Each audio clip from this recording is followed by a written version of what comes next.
Dios está constantemente llamando al ser humano, pero el corazón necio del ser humano se resiste al llamado de Dios. Incluso en el relato de las plagas a Egipto, Dios estaba llamando no solamente a su pueblo, sino también incluso a la nación de Egipto. Esto y más lo vamos a descubrir en la lección que comienza ahora.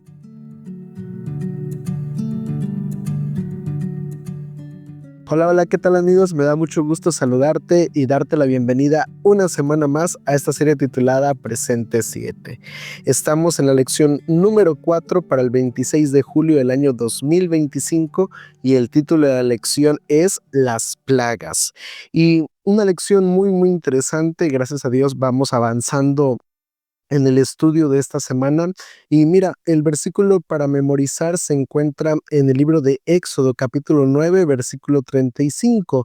Dice allí la palabra de Dios: y tal como el Señor lo había dicho por medio de Moisés, el corazón de Faraón se endureció y no dejó ir a los israelitas. Mira, la lección de esta semana nos va a presentar ese momento cuando Moisés empieza a predecirle, a mostrarle a Faraón las diversas plagas que Dios enviaría sobre su pueblo y cómo a través de estas acciones pues Dios intentaría liberar al pueblo de Israel.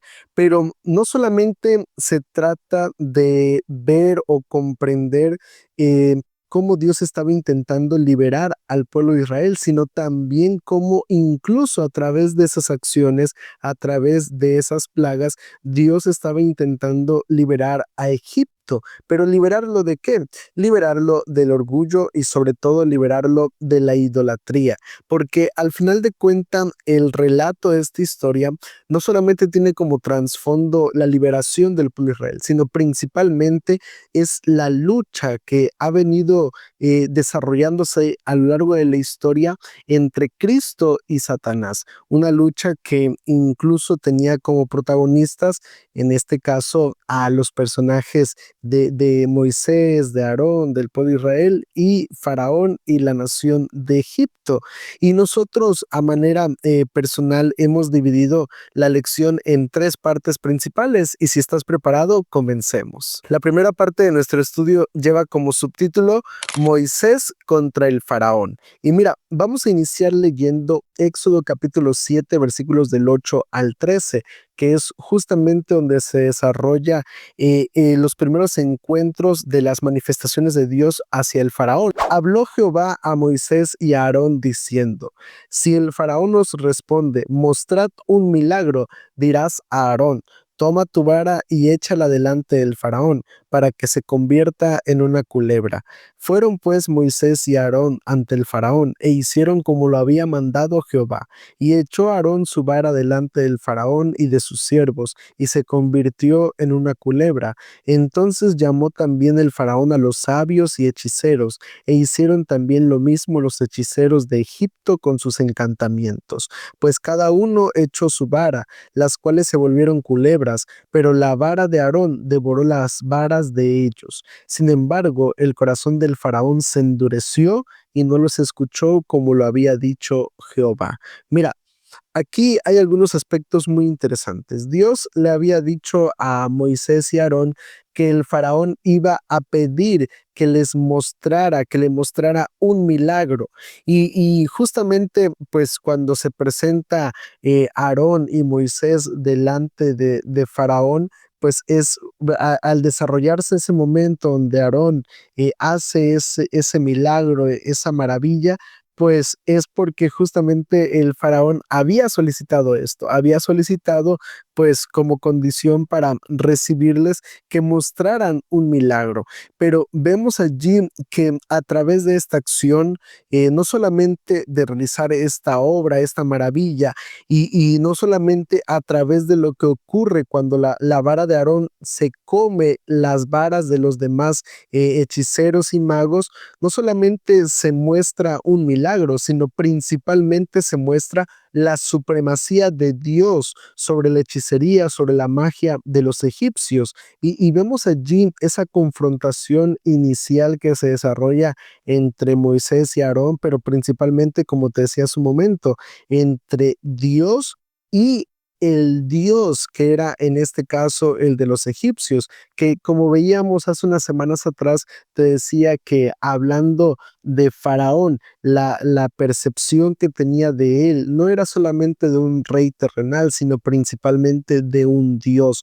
Entonces, básicamente la cosa para que lo podamos comprender de mejor manera es que estaba luchándose Dios contra el faraón como Dios. Se estaba desarrollando una lucha entre los siervos de Dios, que eran en este caso Moisés y Aarón, y los siervos del faraón de ese Dios, que eran en este caso los hechiceros y los magos. Y vemos esa confrontación, esa lucha, y creo que al final en eso se resume la situación que hay en nuestro mundo. Hoy en día sigue habiendo esa lucha entre aquellos que son fieles a Dios y aquellos que están siendo fieles a Satanás.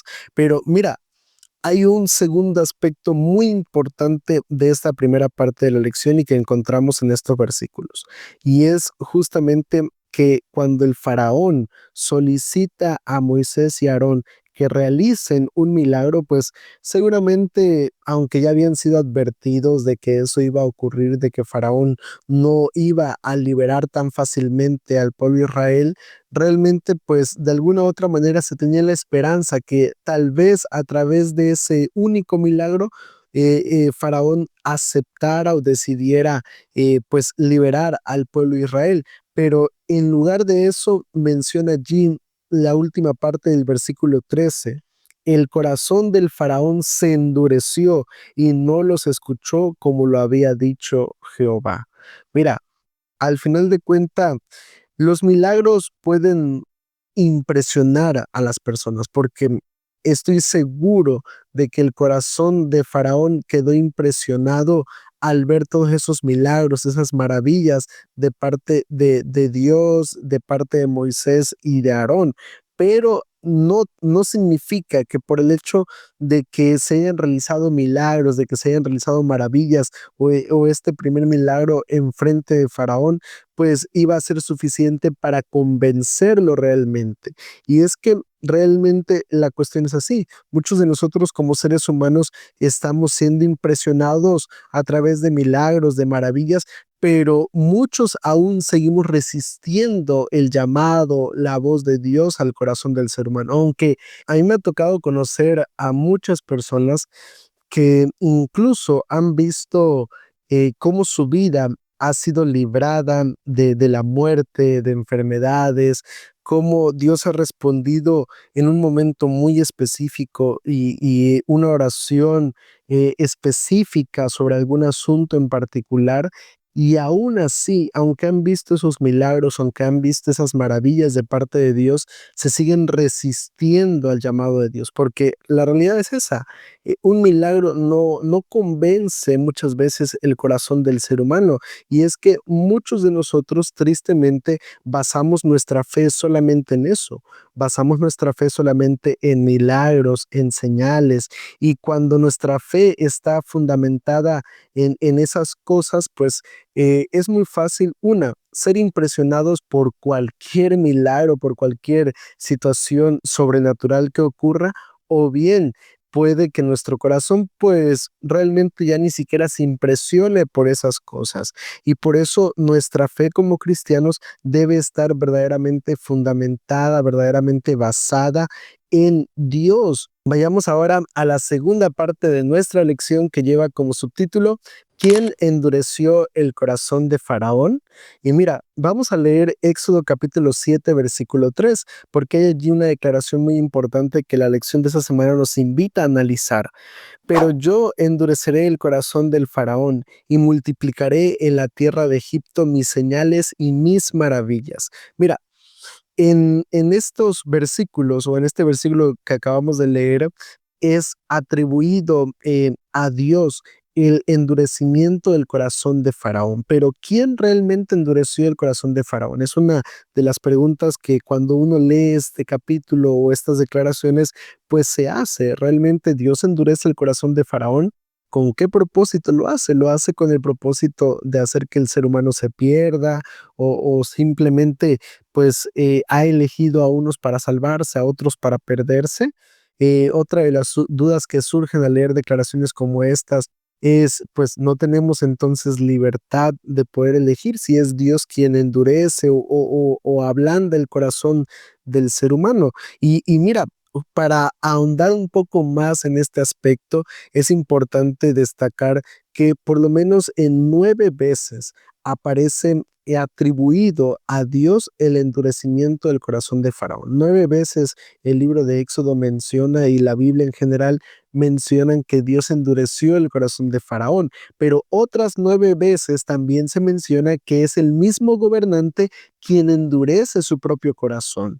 Y entonces, ¿qué es lo que realmente ocurre? ¿Quién endureció el corazón de quién? Mira, el endurecimiento del corazón de Faraón en ninguna manera es un acto de parte de Dios, sino más bien es una elección deliberada de parte del rey. En otras palabras, déjame explicarlo de la siguiente manera. Mira, Dios envió plagas, es cierto, para que pudieran ayudar a Faraón a arrepentirse y ser librado, ser liberado de la confusión mental y de los errores y de la idolatría que reinaba en su país. Dios no es que aumentara la maldad del corazón de Faraón, sino que simplemente lo dejó elegir, le dio la libertad de poder tomar sus propias decisiones. Y es allí donde, pues, en este caso se hace mención de eso, de que Dios endureció el corazón de Faraón, pero no tiene que ver con eso. Mira, en la Biblia nosotros vamos a encontrar muchas declaraciones en las cuales se les atribuye o se le atribuye a Dios las decisiones de lo que ocurre en nuestro mundo, pero el hecho de que Dios permita algo no quiere decir que Dios lo está enviando o que Dios esté fabricándolo para nosotros, porque realmente Dios no tienta a nadie. Así la Biblia lo presenta como una verdad, que Dios no tienta al ser humano, simplemente nos da la libertad de elegir. Sin embargo, desde la perspectiva, desde la cosmovisión bíblica, y de lo que los escritores en aquel momento entendían y comprendían acerca de Dios, era justamente eso, que Dios era el que enviaba lo bueno y lo malo, pero la realidad es todo lo contrario. Realmente lo único que ocurre es que Dios le da libertad al ser humano para tomar sus propias decisiones. Y eso fue lo que ocurrió con Faraón. Dios le dio a él la libertad de poder elegir. El faraón tenía al final de cuenta libre albedrío y podía aceptar o rechazar, y decidió tristemente, pues, rechazar la voz de Dios. Y en ese constante rechazamiento de la voz de Dios es allí cuando el corazón de Faraón se va endureciendo. Esto ocurre como cuando como seres humanos estamos allí y al principio escuchamos que Dios nos habla a nuestro corazón, que nuestra conciencia nos dice: no lo hagas, no está bien, no es correcto, estás fallando, pero conforme vamos avanzando en ese pecado, conforme uno va avanzando en la toma de esa decisión, al final de cuenta, pues termina cediendo ante esas situaciones y termina, pues, también fallando y dejando de escuchar la voz de Dios, porque nuestro corazón como seres humanos se va endureciendo cada vez más. Déjame hacer una pequeña pausa para invitarte a que te suscribas a este canal. En la parte de abajo está el botón de suscribirse, a un lado la campanita de notificaciones, puedes activarla para que cada vez que subamos un video te llegue entonces la notificación. Y por supuesto, no te olvides de dejar tu like, de compartir y de comentar con nosotros para ayudarnos a llegar a muchas personas. Estamos cerca de la meta de los primeros 500 suscriptores, así que si aún no formas parte de este canal, no te vayas sin suscribirte. Muchas gracias y continuamos. La tercera parte de nuestro estudio lleva como subtítulo Dios versus los dioses. Y mira, vamos a leer Éxodo capítulo 12, versículo 12. Pues yo pasaré aquella noche por la tierra de Egipto y heriré a todo primogénito en la tierra de Egipto, así de los hombres como de las bestias, y ejecutaré mis juicios en todos los dioses de Egipto, yo Jehová. Mira, Las batallas venideras iban a ser muy claras, iban a ser entre el Dios vivo y los dioses egipcios. Eso era algo que nosotros tenemos que entender para poder comprender aún mejor esta parte de la lección y esta parte del relato bíblico. Lo que empeoraba justamente la situación de los egipcios y de la esclavitud del pueblo de Israel era justamente que incluso el propio faraón, como te comentaba hace un momento, era considerado como un dios. Y el Señor básicamente no estaba luchando contra los egipcios. Dios no estaba luchando ni siquiera contra Egipto. Dios estaba luchando contra sus dioses. Porque mira, dentro de la cosmovisión, dentro de la mitología egipcia, habían por lo menos más de 1500 deidades. Y cada una de ellas era pues adorada, era venerada en algún aspecto de la vida egipcia. Y por esa razón es que allí en Éxodo capítulo 12, versículo 12, vemos a Dios haciendo esta declaración, pero esto, bueno, en el capítulo 12 se da dentro del contexto de la última plaga. Sin embargo, desde la primera plaga, incluso desde la primera ocasión en que Moisés se presenta delante de Faraón y que Aarón convierte su vara en una serpiente, en una culebra, desde ese momento ya Dios está ejecutando sus juicios sobre los dioses egipcios, está allí haciendo esas manifestaciones de poder para demostrar que el único Dios verdadero era Él y que las deidades y dioses que ellos creían que los podían proteger, que los podían cuidar de cualquier peligro, de cualquier situación, realmente pues no era más que simples ideas, imaginaciones de la mente del ser humano, no era más que simplemente roca, metales y cosas por el estilo que realmente no tenían vida ni ningún sentido para ellos. Hay otro aspecto muy interesante antes de que entremos de lleno a esta parte de analizar cada una de las plagas, que cabe mencionar que lo vamos a ver de manera muy general y también de manera general a qué Dios pudiera estar dirigiendo el ataque, en este caso, pues Dios. Pero antes de eso me gustaría mencionar algo muy interesante también de este aspecto, y es que las primeras tres plagas que fueron lanzadas sobre Egipto no solamente afectaron a Egipto, también afectaron incluso al pueblo de Israel, y las otras plagas que cayeron sobre los egipcios ya iban solamente dirigidas hacia la nación de Egipto, por lo que vemos entonces una diferencia entre ambos grupos, tanto entre la nación de Israel como entre la nación de los egipcios. Y como te decía, cada una de las plagas que fueron enviadas iban como una demostración del poder de Dios, una demostración de que realmente las bendiciones de sus dioses, pues los aparentes cuidados que le podrían proporcionar o cualquier otra cosa que esos supuestos dioses pudieran darle a la nación de Egipto, realmente delante de Dios pues no tendrían ningún efecto. Mira, de manera general no vamos a leer cada una de los textos que mencionan las plagas, pero sí te las voy a mencionar. La primera pues fue justamente cuando las aguas se convirtieron en sangre, y esta plaga iba dirigida, según la mitología egipcia, contra Api, que era el dios del Nilo. También podía ir dirigida contra Osiris, que era considerado justamente el Nilo, la sangre de Osiris, y contra Num, que era creador y guardián del Nilo. Otro aspecto también muy interesante que me gustaría mencionar es que, hablando de esta plaga, los escépticos de las plagas de Egipto, del relato de Éxodo, mencionan que probablemente se trataba acerca de eh, un evento que ocurre dentro de la naturaleza en muchas fuentes de aguas y demás, que era justamente o que es conocido como la marea roja. Sin embargo, pues no hay ningún sostén para eso, porque hablando en todos los detalles que el contexto bíblico nos da acerca de eso, no menciona que se tratara acerca solamente de la contaminación del Nilo, sino menciona que diferentes fuentes de agua fueron contaminadas, incluso lugares donde había pozos y otros yacimientos de agua fueron contaminados de esta manera, cuando el Nilo o cuando las aguas se convirtieron en sangre. Entonces, decir que se trataba acerca de marea roja, pues no tiene tanto sustento o validez realmente por el contexto que la Biblia nos da. La segunda plaga, pues fue la plaga de las ranas, que esta iba dirigida contra Eket, que era una deidad con cabeza de rana y que era pues el dios de la resurrección.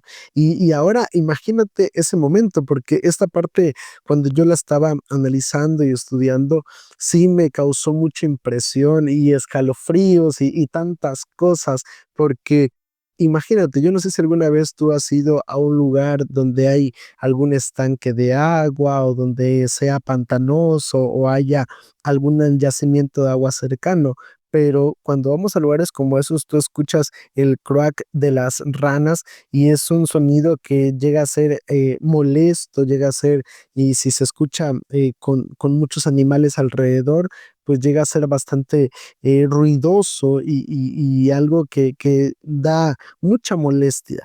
Y ahora imagínate eso multiplicado por miles y miles de ranas que habían en la tierra de Egipto, y además de eso, pues de por sí, al menos yo no sé si a ti, pero en lo personal yo veo una rana y me da cosita porque pues su piel fría, animales que van saltando por todos lados, debió haber sido una escena bastante caótica para el pueblo de Egipto. La tercera plaga fue la plaga de los mosquitos, y esta iba dirigida contra Geb, que era el dios de la tierra, y Jepri, que era representado como un escarabajo. Vemos allí que esta plaga más bien es la demostración del poderío de Dios y de la manera como Dios utiliza pues a los mosquitos, aunque algunos comentadores bíblicos también sugieren que pudiera ser utilizado o pudiera, porque el término que se utiliza para describir estos animales pues no es tan claro a qué se refiere, pero algunos comentadores bíblicos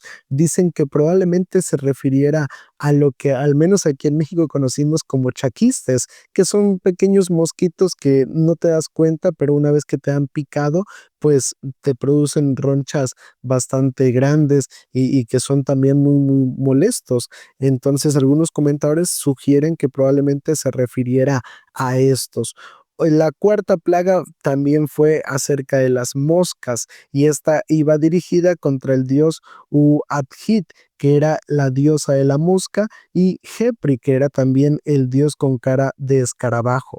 Y aquí también algunos comentadores mencionan por el término que se utiliza, que tampoco es muy claro, que probablemente se tratara de tábanos, que son moscas un poco más grandes y que pues incluso investigando un poco más acerca de esto, menciona que son moscas que transmiten otras enfermedades más al ser humano. Entonces, imagínense, realmente, y con esto yo lo menciono porque hay que analizar que no solamente se trataba de la plaga en el instante, sino de las consecuencias que las plagas traían a la vida del ser humano, porque los mosquitos, independientemente de si eran chaquistes o otro tipo de mosquitos, pues producían también algunas enfermedades en la vida del ser humano.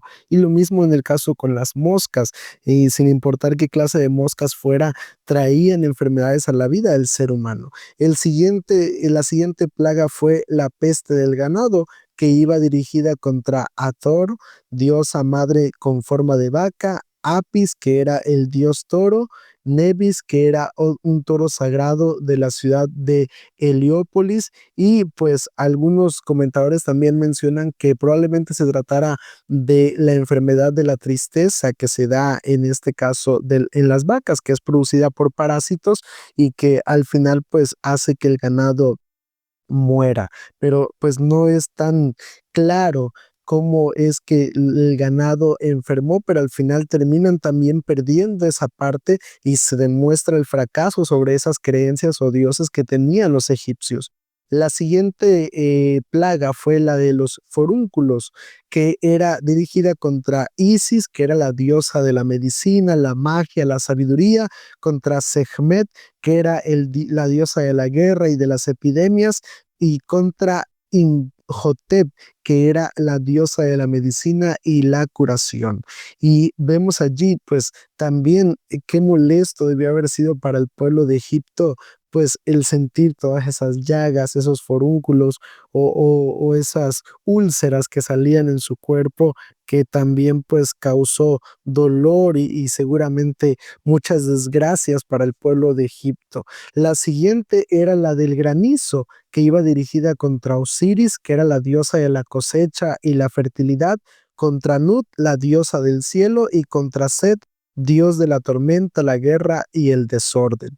Y también otro dato muy interesante de esta plaga es que en Egipto, en esos países cerca del Medio Oriente, en esa zona del Nilo y toda esa parte, pues no suele ser un lugar donde llueva tan habitualmente. Incluso algunos comentadores mencionan que pues suele llover o hay ocasiones en las cuales no llueve ni siquiera en todo el año. Entonces, imagínate de pronto esa lluvia con granizo, con relámpagos y lluvia incesante, pues también debió haber sido algo espantoso y terrible para el pueblo de Egipto. La octava plaga fue la de las langostas, que iba dirigida contra Senejem, dios protector contra las plagas de las cosechas, Shu, dios de la atmósfera, Serapis, dios de la majestad divina, la fertilidad, la curación y la vida después de la muerte.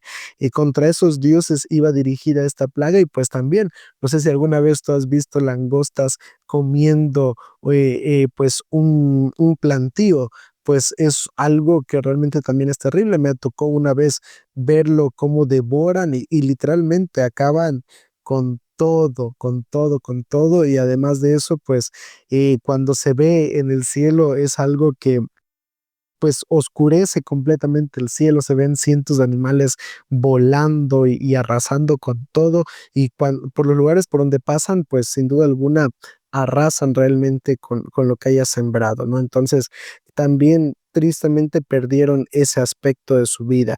Y la penúltima plaga, que fue la de la oscuridad, que esa iba dirigida contra Ra, el principal dios egipcio, la deidad del sol, contra Amón, Amón-Ra, Atón, Horus y Tot, que eran diferentes deidades solares y celestiales. Y también, pues, algunos comentadores y personas escépticas al relato del Éxodo mencionan que probablemente era una tormenta de arena que se levantó, pero la Biblia también es muy clara. Dice que era una tormenta, o que era, perdón, una oscuridad que incluso podían palparla, que podían sentirla en el ambiente, seguramente se sentían ahogados cuando estaban allí por lo pesado que era la oscuridad que se sentía. Entonces, situaciones y vemos allí cómo pues estas plagas se presentaron para los egipcios con el propósito de demostrar que Dios era verdaderamente Dios, y con el propósito pues de tirar por abajo y de tratar de convencer a la nación de Egipto quién era realmente Dios. E incluso llegó un momento donde los mismos hechiceros, donde los mismos magos se acercan al faraón y le dicen, ¿sabes qué? Libera al pueblo, ya Dios ha puesto su mano sobre nosotros y nos ha destruido prácticamente. Libera al pueblo. Ellos mismos, los mismos magos y hechiceros, llegaron al punto en donde reconocieron que realmente esto provenía de Dios y que sus dioses no podían hacer nada contra el Dios del pueblo de Israel. Pero aún así, vemos allí a Faraón resistiéndose al llamado de Dios. Vemos allí a Faraón pues siguiendo en esa dureza de su corazón. Y es que es muy triste, pero la verdad es que el corazón del ser humano muchas veces actúa de esa manera. Un corazón duro, un corazón que se niega a aceptar a Dios como el verdadero Dios, un corazón que realmente pues se resiste al llamado de Dios. Pero mira, a manera de conclusión me gustaría terminar comentándote lo siguiente. El Dios viviente y lleno de gracia estaba enseñándole a su pueblo, al pueblo de Israel, en todas esas circunstancias, en todos esos momentos difíciles, había una lección muy clara que Dios quería darle a su pueblo. ¿Cuál era esa lección? Número uno, que podían aprender a confiar en Él. Y número dos, que realmente no debían depender, no debían realmente dudar del poder de Dios, porque no había dioses o ídolos capaces de hacer, o incluso hombres capaces de hacer lo que Dios podía hacer por ellos. Y es justamente la misma lección que Dios quiere enseñarnos a nosotros hoy en día. Dios quiere enseñarnos que podemos confiar en Él y que no hay nada en este mundo que pueda hacer lo que Dios hace en la vida del ser humano. Y entonces aferrarnos a ese Dios, confiar plenamente en ese Dios y de esa manera poder ser testigos de sus maravillas en nuestra vida. Que el Señor te bendiga.